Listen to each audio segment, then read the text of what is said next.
Record.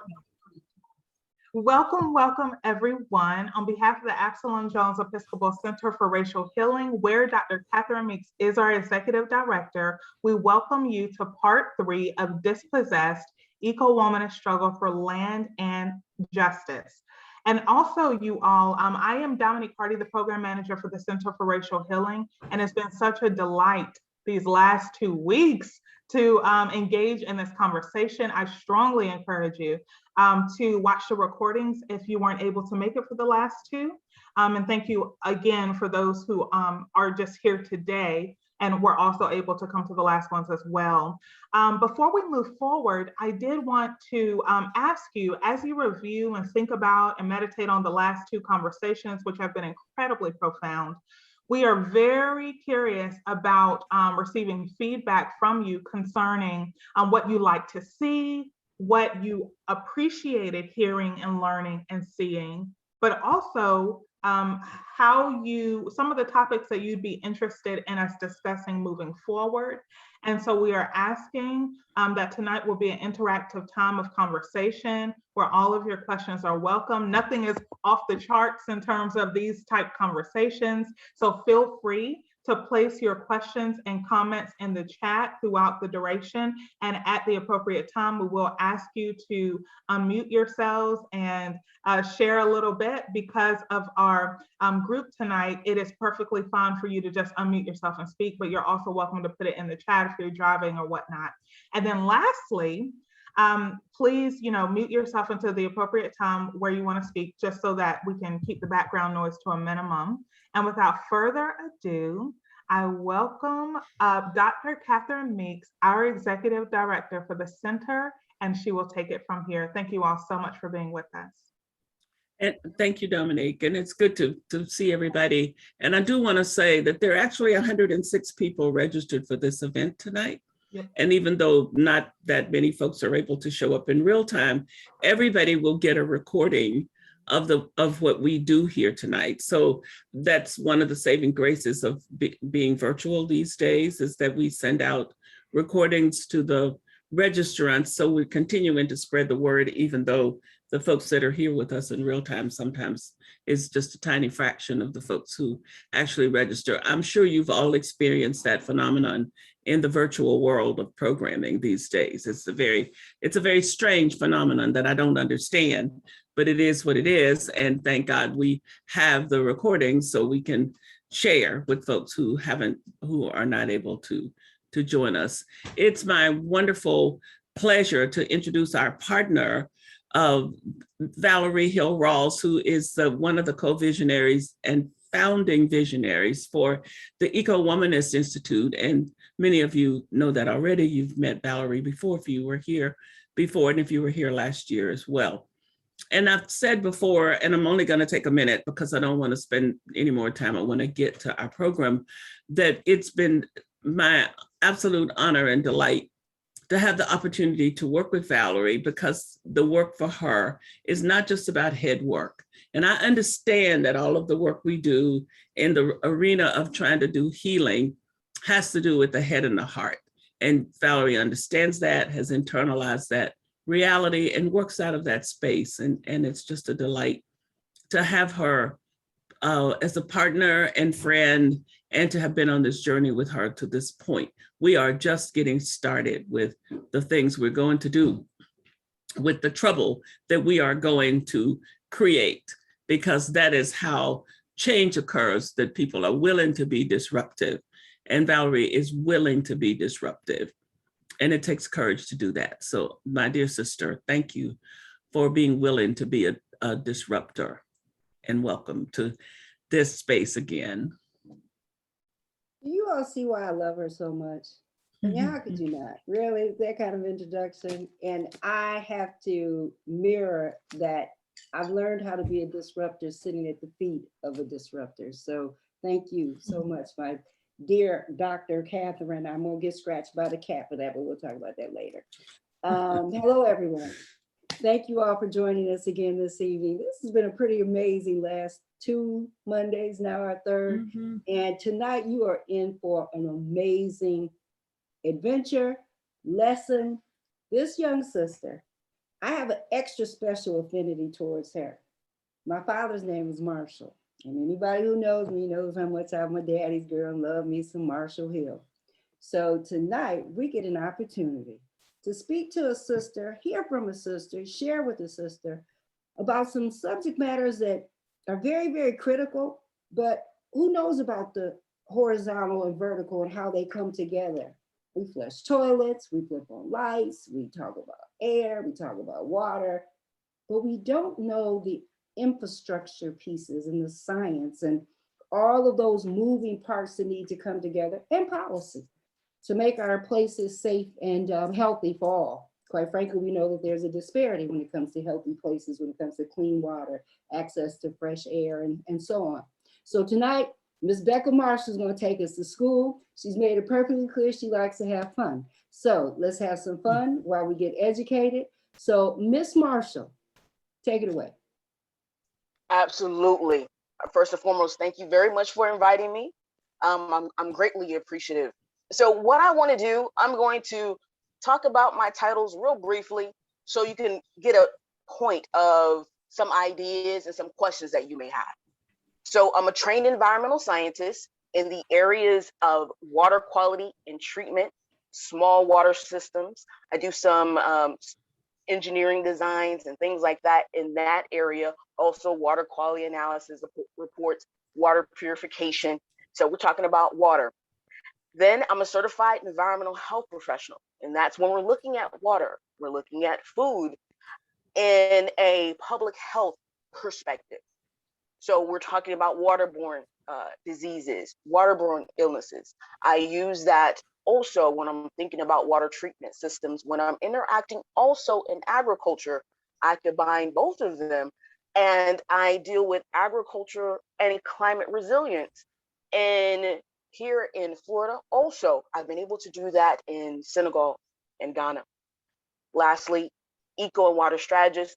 That's where I serve as a consultant, focusing on sustainable development goals. That's the United Nations Sustainable Development Goals, clean water goals. I work with women in water projects. And also, I deal with environmental policy, environmental regulations. So there you go. You have an idea of some of the things that I combine together in order to equip and empower stakeholders. That can be community leaders. Sometimes I'm dealing more in educational institutions, and sometimes I'm actually out in the middle of nowhere in nature, sometimes rolling solo, but always focused and protected, because I believe that this work is a calling. And because it's a calling, I'm in front of you today. And I believe I'm in front of you today because you have questions. You have questions that maybe you need an answer to. And that's what I'm here for, to be an asset. So, Valerie, anytime you want to jump in, just jump in. All right. Now, so what I I'm want to jump in now. We'll do a little double dutch. So Okay. you gave us all of those amazing credentials that you carry. Yes. Let's go back and start with, how did you find your little chocolate self in this space? What were you doing as a little girl that made you think, Okay. I'm going to be an environmental scientist? I'm going to look at public policy and regulation. Help us to understand, what was the impetus that got you to this curiosity and then obtaining all this knowledge? Absolutely. Thank you. So as a child, I like to call it real short. So I want you all to remember this. I call it hood to eco good. So some people ask me a brief bio. That's the bio I work with. Hood to eco good. What do I mean by that? In colloquial terms, hood for me, it's neighborhood, but I was raised in public housing. So I treated public housing like my first laboratory.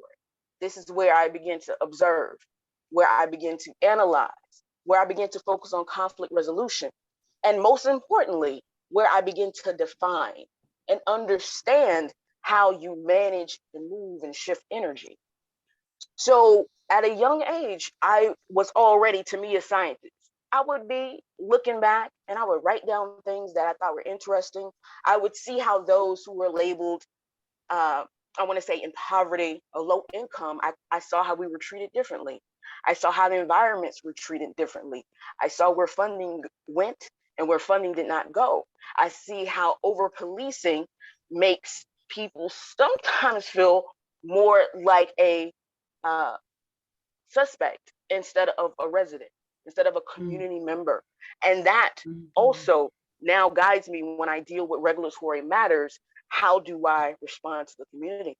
So it began in a young age. To tell you the truth, it was 7 years old. If you follow me on LinkedIn or anything like that, I got the glasses, I got the big glasses.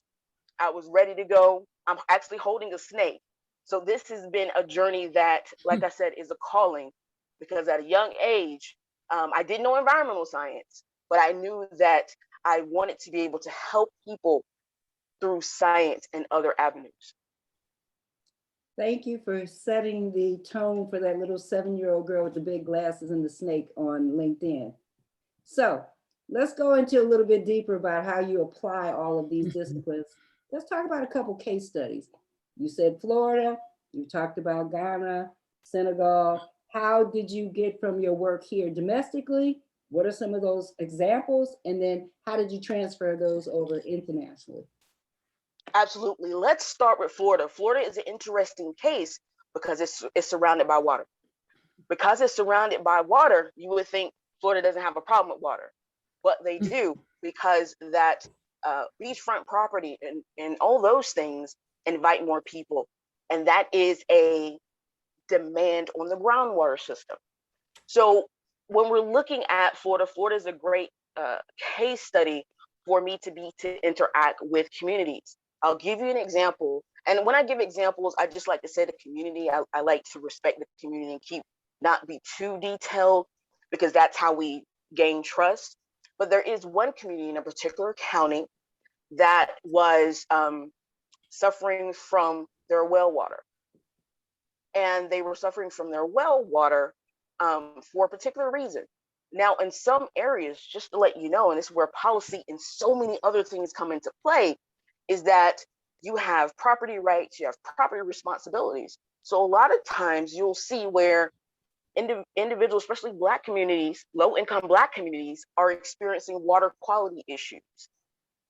Now, a lot of times the piping, the infrastructure that's on the land, of course, it's their responsibility.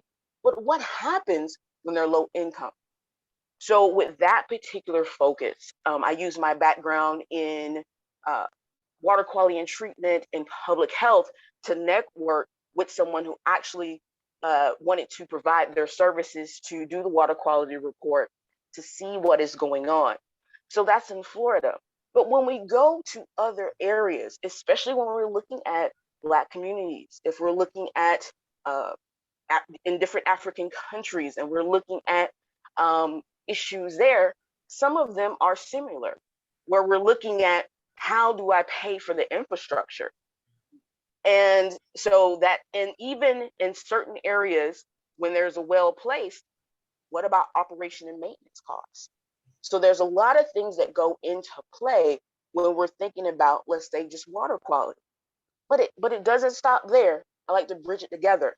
Now I like to bridge together food, because what this means is you have an issue with your water, then what's going to happen with your food production? What's going to happen when you need water to grow your crops? I'm going to add just one more factor. What happens when we throw in climate change and we throw in increased droughts, and that well that was donated, that was partially funded, now has dried up? So these are some of the complexities that I have to deal with. Now, I want to go back real quick to when I was, when I began to know I want to be in college. What I was always told is that there are a lack of Black women in science, tech, engineering, mathematics fields. So I decided early that I would try to be multiple things. So a Black face would be in the place. That's what I like to say. So when you look at my background, I knew early that things are interdisciplinary. And if I really want to give comprehensive, holistic solutions, I needed to know more than about one particular area. I don't know if there's any questions, because I can go on and on.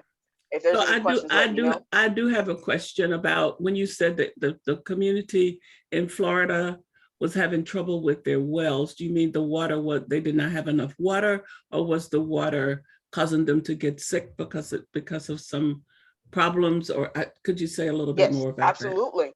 Thank you. The water was contaminated. They actually could not afford filtration. So they were drinking raw well water. And you'll find a lot of that in rural areas where they just can't afford the consistent filtration that is needed. And so they were drinking raw well water. And as we know, just to let you know, when it comes to well water, you have so many industries, you have so many activities that can go on around the location that it can also impact the groundwater. I did a few studies on that when we're looking at, let's say, old petroleum systems, individuals using arsenic in the past for fertilizer, that can impact the well. You don't have a filter, you're subject to whatever comes out of that well. Thank you. And what about the sewage system? Is that a problem at all? The septic system absolutely can be a problem. It needs to be serviced. And so when it's not serviced, it's not improperly filtering either. It's not doing what it needs to do. So we're looking at things going down, filtrating, and potentially being part of the groundwater that is consumed by those. And so there's so many different factors that go into play. When it comes to my background in biosolids and sewage, that also comes into play later in so many different other scenarios. Do anyone else have a question for us? Yeah, Lisa, if you want to unmute yourself, I know that she kind of hit on what you were just asking, but was there any additional thoughts? Well, yeah, it was kind of what you just said, except that I had heard specifically that there were issues in community of color where they had consistently hooked sewage systems into areas that were clay in soil, and so that they were not draining properly, and that when the residents would go to complain, they would say, but we've set up the infrastructure, it's your issue to deal with how it's working. So when you get confronted with that, does your degree, your being a Black face in that space, does that bring some gravitas to it? Will they listen to you better? It does, because reason why it does, and sometimes it's someone different. I have colleagues, just if they see a woman, just someone different, because a lot of times what happens, their concerns does not fit in the budget. Doesn't, and so that's the issue. One community that I want to highlight that I'm beginning more and more to study on is Uniontown, Alabama. They have a huge problem with their sewage because of the fact of the soils that they have, the permeability of the soils, infiltration. So what has happened, I'll put this in real quick as a case study, is that, and this has been found in different areas, even in the Afro-Brazilian community, that they've had hookworm parasites. And hookworm parasites can be a trigger that the sewage system is not properly draining. There's the septic tank is not, or they have sewage issues. It's on the ground, and people are walking barefoot. And what's important even about that, I want to add this in because my work involves a lot of cultural understanding. Now, when it comes to walking barefoot, for the most part, a lot of, I know Black communities globally, when I go to African countries, connecting with the land is important. So walking barefoot, is a sense of aligning yourself and all these other things. So I have to add that caveat in sometimes when I do my work to let them know there's cultural differences. There's reasons why things are going on, because people say, hey, just wear shoes and this and that. And I understand that. But some things are practices that mean more than the onlooker can see. Did that assist? I grew up, Miss Marshall, in rural Arkansas, and I went barefoot most of the summer. And we had to we always had to take worm medicine. Yes, absolutely. So yeah, so that's and so now I was raised in public housing, but around my around the area is the countryside. So that's why I have a mix of being I tell people I have a mix of being tough but also country. So with that, we ran around, no shoes, the coldness of the earth under our feet. So that's why I say I love to do the work, because I get to pull from so many different experiences, academic and personal. Now I can keep going, but like I said, I'm here for the questions. Yes. Let me know. The next question is, how does infrastructure issues impact the people working the land and crops? And then Emma had a question after that. That was me. Oh, perfect. Okay, great. Absolutely. So with infrastructure, if you could let me know a little bit more when you mean infrastructure, then I want to go on a tangent. So a lot of times we talk about how the communities that surround the farms or, kind of industrial sites get impacted, but we don't talk about the people who are working in those places. Like, how are they impacted? Like, do you see certain types of health issues that are not being addressed, ignored, and are caused by infrastructure or lack thereof? Absolutely. Great question. I want to say an experience. So let's talk about when I had to do water quality samples for a farm. So I had to do water quality samples, and I had to do water quality samples because on that farm they have the farm workers have a housing area.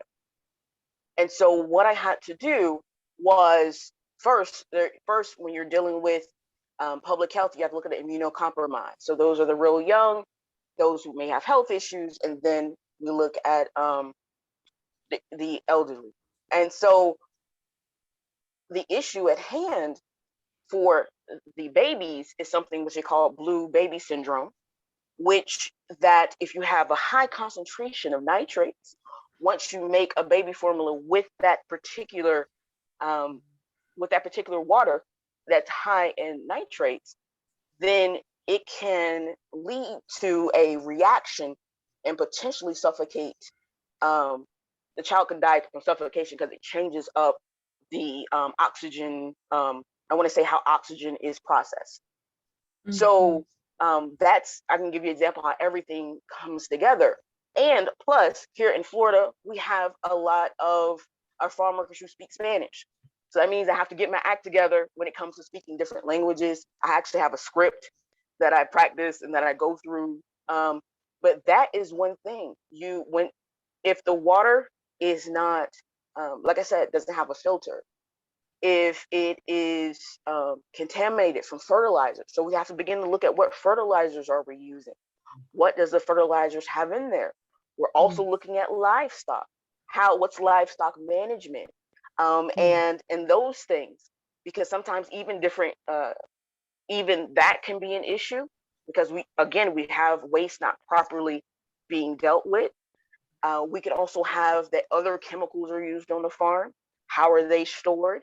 And so there's a lot of things that you have to begin to look at, because the groundwater is invisible. Nevertheless, it's very susceptible to our activities above ground. So, and especially with industry is very challenging, especially when you have a lot of industries, because some of what you have is cumulative effects, cumulative pollution, and they like to point at each other on who should pay the fine or who should be responsible for the cleanup. Let me know if you have any a follow-up question or if that assisted in any way. I do have a question. Because the migrant worker is no different than the enslaved workers, and we know who they are, who, if anybody, is tracking the health disparities that the migrant workers and their children are being exposed to? Has anybody taken the time to do any studies? Are there any organizations out there that are maybe Latinx that are attempting to find some ways to uplift the health disparities that they're finding that no one knows about? I'm sure that's another hidden secret about human capital Absolutely. being used. So what I find is some of that work I did while working with the government. And so my background is being a government regulatory official. For the most part, I know the Department of Health is one of the agencies that's involved. Now, what's important and why we bring in local government, because local government can also impact what's being studied, what's the characteristics.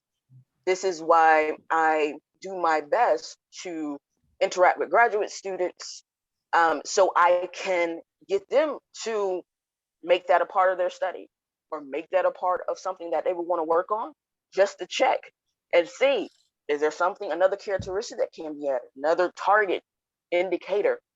So what happens, which is unfortunate, is that you have a lot of turnover sometimes regulatory, because it is tough. You know, I've went to court a lot of times. I've been in town hall meetings, and I'm not everyone's favorite person. So what you have is sometimes you can have gaps in that information. But I know when I was working with migrant areas, that's in Plant City, Florida, and Polk County, Florida, and those areas where agriculture is heavily focused on, that it was Department of Health. Thank you. Ruth Elizabeth, I noticed that you put in the chat that you grew up on well water in Whiskey Hollow in rural upstate New York. Can you open up your mic? I got a question for you. What was your lifestyle like growing up in upstate New York? Because, you know, out of sight, out of mind, who knew that you were up there living off of well water? And then, Bekkah, I want to hear you respond to what, if any, were there any contaminants that you had to deal with as a private citizen with your parents having to maintain? And what was your economic status up in upstate New York? I'm assuming you have to deal with the things that my brothers and sisters have had to deal with when it comes to your well water. Yeah, it was just interesting when she mentioned well water, because the well that my family used was called Whiskey Hollow. And I just always thought that was such a funny name for our well water. Wow. But we grew up low income, and we would go and get our well water because we didn't have the only water we had that we could drink was well water. That water coming into the house was not potable.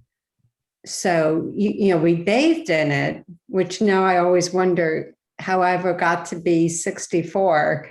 But it was, rural areas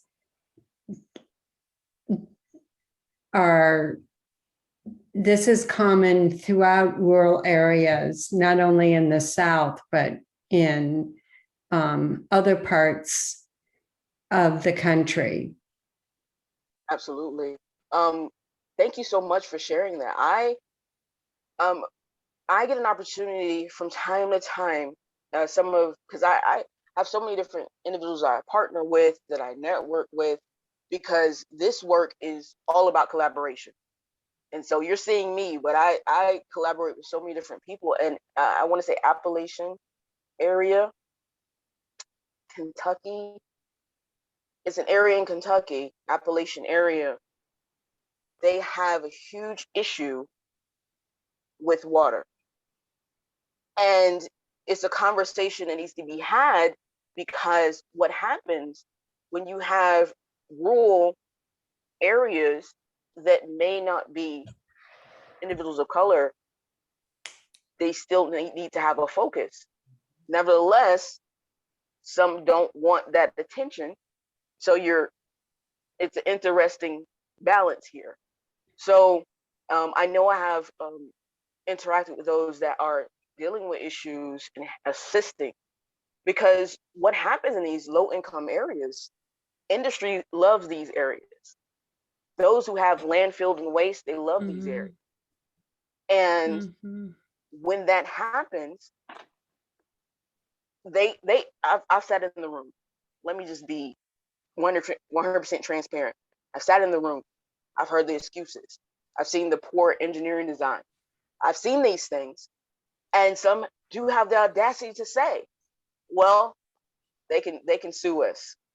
Well, they can do this and that, knowing that these communities cannot. So that's why I do the work I do. And like I said, I try to get graduate students involved and others where I can't particularly be on a project, because I think as we move forward, it's going to be very beneficial for graduate students to begin to do the work that really can have an impact, where they're in that stage, where they have access to laboratories, they have access to so many different things. So that's why I tried my best to get graduate students here in the United States, also in Ghana's the Kwame Nkrumah Institute of Technology, and so I absolutely do that. I saw a few questions.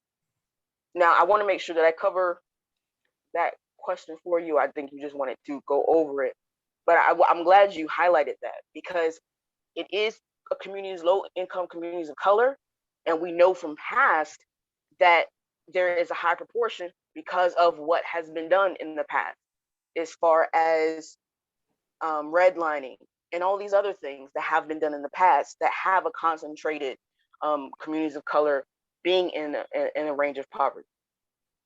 I've got a question for you. Absolutely. I think what Ruth Elizabeth just touched on, and thank you for sharing your background. White poverty is hidden so we can layer it. It's the others who are the people of color that are suffering from what the colonizer has done, right? And so it's easier to tell the narrative that it's those people who are suffering from these issues because their inability to pay for the private costs of operation, when in all actuality, they would rather hide the people who look like themselves that they're using, and they don't realize they're being abused too. Am I kind of talking about the social play of how we and how the narrative has gotten skewed? Absolutely. That's what I was saying, that even when I deal with these issues or want to deal with these issues, it has to be done differently. So they don't want, a lot, and some don't want a lot of focus in on it. Maybe someone will come to me and say, hey, can you solve this and this? And I have to know more information. Where is this for? What is this?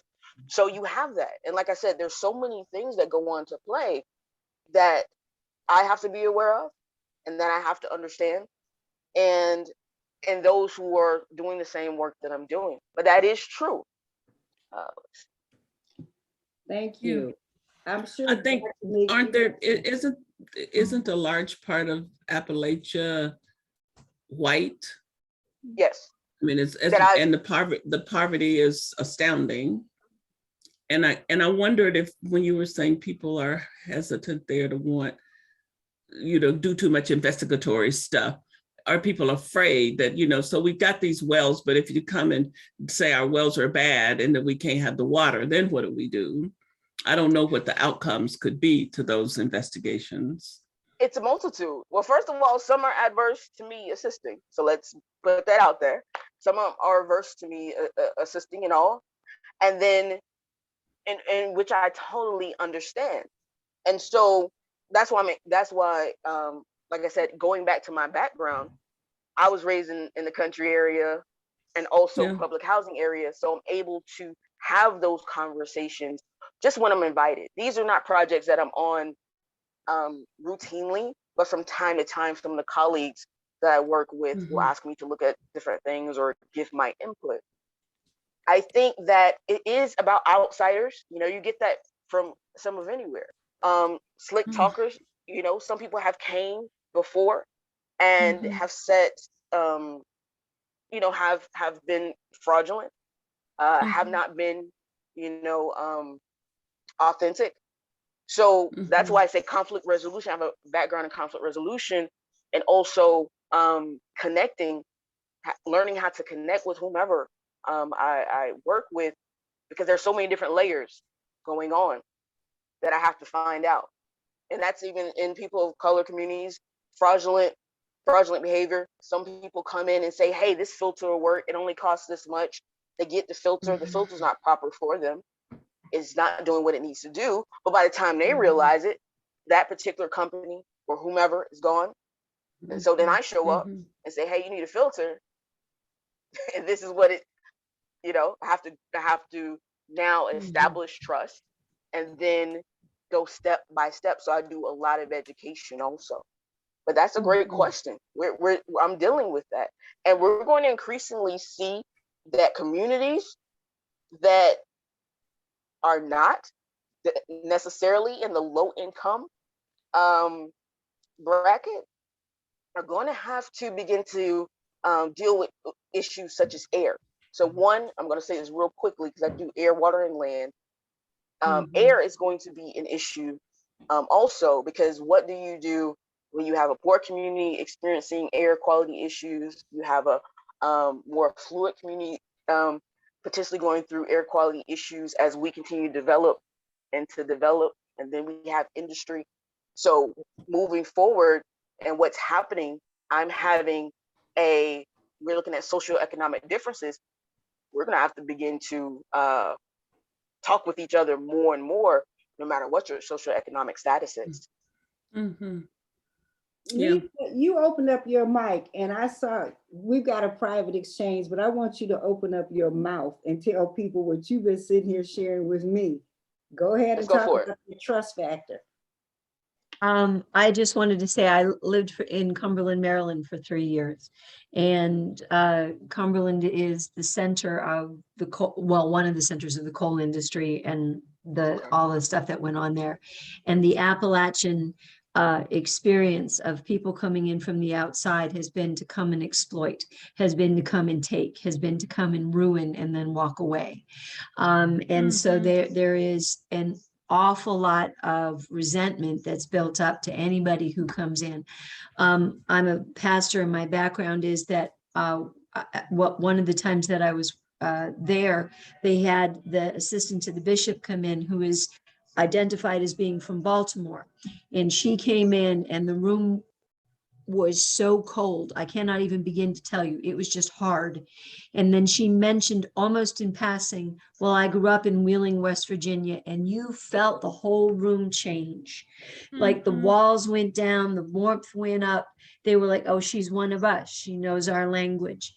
And the difficulty, I think, when you were talking about that cultural piece, the one thing that I learned sociologically speaking in Cumberland is that the folks in Appalachia test the same as hardcore unemployed in the inner cities in terms of how they approach their feelings about the future, about how they're going to believe if anything's going to happen. They really do not believe that anything good is ever going to happen. And so there's a certain element of, we put up with the crap because we expect the crap. Absolutely. So, absolutely. For what it's worth. Thank you, Lisa. And that's so important. And why should they think anything's going to change? It hasn't for hundreds of years. Yeah, I mean, we've been talking about poverty in Appalachia and the Black Belt. I'm 76 years old, and we're talking about it. Near as I can understand, all we've done is studied it. We haven't done anything about it.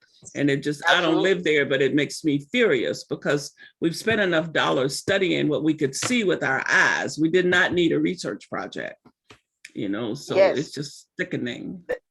Yes, that's the thing. About the Appalachian region. So kind of to frame something for you, to go back to the money that's being spent, Dr. Meeks. So the Appalachian Commission started back in it was during the Kennedy administration, because there was no infrastructure to get into that space to address the ills that were going on, out of sight, out of mind. So a commission was put in place. A lot of money was spent. Yeah. The poverty still exists. At the same time that that commission was seated, they were attempting to do what's called the Southern Crescent Commission, which would have encompassed the Black Belt region. And here we are, almost 30 years later, the Southern Crescent Commission just got its seated commissioner to address these issues. But don't get too excited, Lisa. They got seated, but when that commission was started with the Appalachians, they were given $30 million to seat it. What has happened with the Southern Crescent, even though all those years have gone by, there was money that was put in escrow. Every year money was put in escrow. Interesting enough, this commission just got launched with $5 million. I'm not going to tell you how much was put in escrow, but that just goes to show that the dollars have been there, but that misappropriation of resources have not gone to the people who really need it. So I'm going to step back and let you all keep talking because I can go down my rabbit hole. Absolutely. And so that is another thing. When I know you talked about the Black Belt, money is being sent, but we're looking at mismanagement issues. We're looking at deviating funds and putting them somewhere else. And so it gets very complex. And this is that's why I wanted to share with you the complexity of it all. And I want you to know, because even when we talk about food justice, we talk about food justice and education, all of this is going on around, and it can have at any time, it can overlap in some way. And so that's why I wanted to talk with you all to let you know what's all these pieces going on and how they overlap. And so when we're talking about, like I said, food justice, we're talking about, and I want to say this, the theme is, it has in a dispossessed. So dispossessed is talking about the poverty. So how can we have more conversations about abundance and repossessing and empowerment? How can we get there? So that's why I'm here, because I want to talk about, from my perspective, how I'm assisting those to be empowered, how I'm assisting those to, how can we focus on, and this is why I say research can come into play, how can we begin to focus on low costing water purification? And I'll say that when I'll give you one focus here. I had someone contact me, and this is a friend, about, it was a village in, I want to say it was Nigeria. How can they purify their water if it's only biological contamination? So that's your parasites and what have you. And so one of the things you can do is, if you have like a black tarp, or you have reflective, if you have glass bottles or clear bottles, you can place water in there. You can place it in the sun. You're using solar disinfection. And so you can do that. And then if additional filtration is used, sometimes cloth can be used. And some do a lot of boiling, but then we get into timber. We get into cutting down trees. We get into those things. And then we're talking about climate change. So like I said, so many things just go around in circles. And now someone asked, how can you have a better interaction with environmental scientists? That's I can my say, question. That's Emma. Yeah. So I want to say this because I'm a strategist and I do community outreach and voting initiatives. And the messaging that works in the Black communities in the cities works exactly the same in the rural areas. You just can't use certain party names and certain people's names. And I have done successfully, I've worked a lot in white rural areas. Absolutely. It's super easy. It's like, oh, okay. It's like I'm talking to the Black people in West Philly, but I can't say X. And so it's not like, I think the narrative is that we're unicorns, like everybody's like their own little pockets, but they're really not. But they're, and piggyback on the question I put in the chat, is any initiative that crosses bridges that shows that initiatives work in rural areas as well as cities. The first thing is they try to beat those back, undermine them, And then they start talking about specialists. So this is where my question comes in about scientists, because in Philly, there's no shortage of scientists. We have some of the best universities in the country in the city, and we're known as an eds and meds city. But people don't trust those eds and meds. If even, Bekkah, you may look like you my cousin, but you come into West Philly and you say you're an environmental scientist, people don't even know what that is, for one. And then they're like, oh, you're attached to one of those eds and meds. She's just here to experiment on us, get a grant, and roll out when they're done. Absolutely. And that's why I talk about me being an eco and water strategist, because it takes that. And like I said, my background coming from public housing, coming from a rural area, I don't even talk about. And that's why, really, if you meet me, a lot of people I even went to college with didn't know I studied environmental science, because that wasn't the issue. The thing was, this is something that I use for service. This is my calling. But they get to control the narrative. I don't. I'm coming into your land. This is your territory. This is your area. You tell me how it goes. You tell me what I need to know. And so when I speak with environmental scientists, environmental health professionals, what have you, I let them know that you're a visitor. So they walk you around. I am very strategic. So when they're showing me something, they walk in front of me. They tell me what's going on. I use the same language they're using so I can understand. If we got to draw it out, we have to draw it out. What happens, and it's incremental. So when you're dealing with communities, a lot of people promise big change. And those communities need to focus on small change, incremental, so they can see that, okay, you did this. So if you say you're going to call someone, like you say, you call them, you call them back and let them know what happened, what time you called them, when you called them. So I'm very strategic that this has to be incremental. Reason being, like I said, at the core, I was in public housing. We got a lot of promises. I don't know you. You're not from our block. Who are you? So I get it. So I tell them, I say, I know y'all feel like I'm, y'all feel like I'm the popo. Y'all feel like I'm whatever. Whatever. So I let them know that that's okay for you to feel that way. Will you allow me to assist bit by bit as much as I can? I'm not here going to promise you these big lofty goals. This is what I can do. And after I do it, we're going to talk about it. So it starts real small, because I understand I'm from the hood. It starts real small. You have to build up trust. The problem comes in, everyone to focus on the big thing. We're going to get this done. 10,000 people are going to get this. 1,000 people are going to get this. You're going to get a filter. You're going to get this. You're going to get that. Let's talk about water quality in general. Let's talk about the best way to report water issues. Let's talk about protests, petitions, and boycotts being tools and not the first line of defense. Let me empower you and tell you, let's look at this well. Let me tell you different parts of this well. Let's go look at a water treatment system. Let me tell you how it works. Those things, because if you can feel like, hey, I'm gonna educate you about this. So when I leave, because I tell them, when I leave, I want you to still hold it down. That's what I tell them. When I leave, I'm just a vessel. I want you to be able to handle these issues. I want you to go to town hall meetings and feel confident about what you're talking about. So if I have to create a script for them, if I have to include websites, drawings, if I have to connect them with a YouTube video, those things, the small things, is where I start. What is difficult?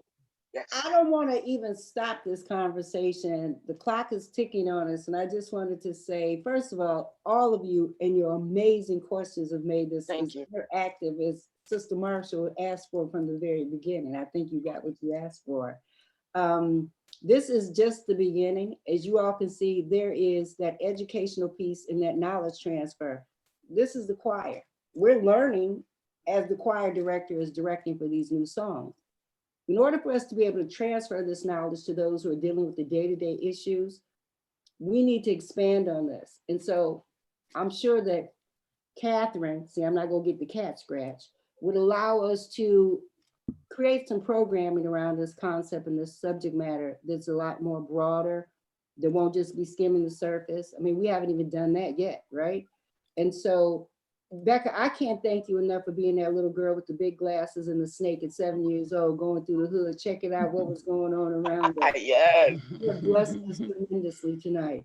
And so before I give the mic back to Dominique, I'm gonna pass it over to Dr. Meeks.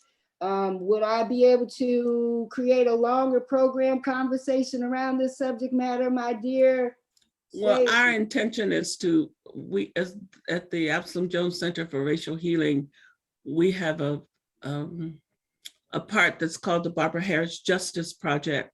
And one of the prongs in that, under that umbrella, is environmental justice. I mean, it's environmental justice and prison industrial complex and health inequities and immigration. So that is the Barbara Harris Justice Project.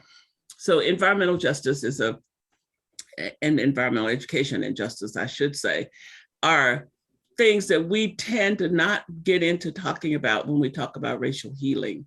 So we have a complete commitment to this notion of the intersections of all these things, because you don't get to just pick the one you like the best. They all go together. And so we will be continuing to do programming for a long time on this topic. And one of the things, not the one, but one of the things I'm particularly interested in is how communities of color and poor communities are characterized as being people who don't care about land and water and air, even though we all live on land and breathe, and we all have to have water not to die. So it's ridiculous to say that this group of people don't care. When you're trying to figure out how to put food on the table, you don't always have time to be out going to a workshop or standing on the corner handing out flyers, but it doesn't mean you don't care.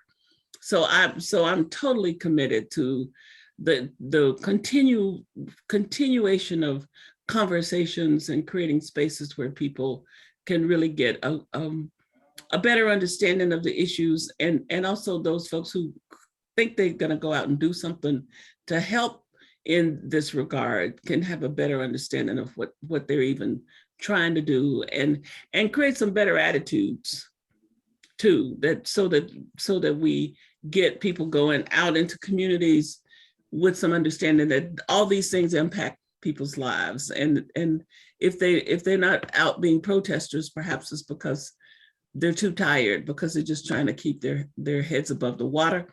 But they do know that they need to care, and they do care. And so, yeah, we'll be doing this for a long time, a very long time, in terms of how to be more connected. And one thing that, I know it's completely just about out of time, but if you don't mind, we started 5 minutes late. So if you don't mind ending 5 minutes late, that would be helpful. I just want to say, when you talked about air, in some ways, you can be racist around water in ways that you can't be around air, because you can isolate water sources and then name them in different kinds of ways. But when it comes to the air, it's just out there, and you're breathing it, and everybody's breathing it. And so I think that even, it's almost unbelievable to think about that people would make these kinds of distinctions in these kinds of things. I mean, that, you're not going to have better air quality in North Atlanta just because you're rich than you've got in South Atlanta. Because we're all in Atlanta. And I think that's probably why when we talk about the environment, we're more thinking about air. You don't hardly ever talk about water, really. I mean, I haven't been in that many conversations where we talk about water unless we're talking about the scarcity of it. So I'm just thinking, as you brought that up, I was just thinking about the demarcation around race and class when it comes to the way we even talk about the issue. And I mean, y'all think about that. When we talk about the climate, we're so much focused on breathing, because you can't control that in the same way you can control the water supply. So people in North Atlanta probably do have better water than people in somewhere, in rural Georgia for sure. But in terms of the air, that very well may be, I think the air in Atlanta is the air in Atlanta. And I think it would be interesting to start getting some of those folks to start understanding that maybe they need to turn their attention to all of the aspects of the environment and not just be focused on the part that they think concerns them more, you know, that because that's, we just stay so self-centered, it's pitiful and it's tiring. So anyway, yes, there will be much more to hear from the Ecowomanist Center Institute and the Absalom Jones Center around the environment and the ways in which those intersections have to be addressed, and the whole capacity that we need to be trying to create for the planet to stay here. So thank you so much, Dr. Catherine. And Ms. Marshall, kudos to you. And oh, by the way, Ms. Marshall is one of the 2022 emerging leaders and mentors for Ecowomanist Institute. So I'm really proud to let you all know that this is what the Ecowomanist Institute cohort brilliance, Black women in sustainability looks like. Raina, who you were with last week, she's from the 2021 cohort. So every year we'll keep building up and bringing these brilliant sisters to the forefront. So all I am is just sitting here to be a conduit, to make space and give space for my young sisters to talk about their brilliant scope of work. So, and Ms. Brown is just joining us as we're ending. So could we just at least let her tell us hello as we're about to finish?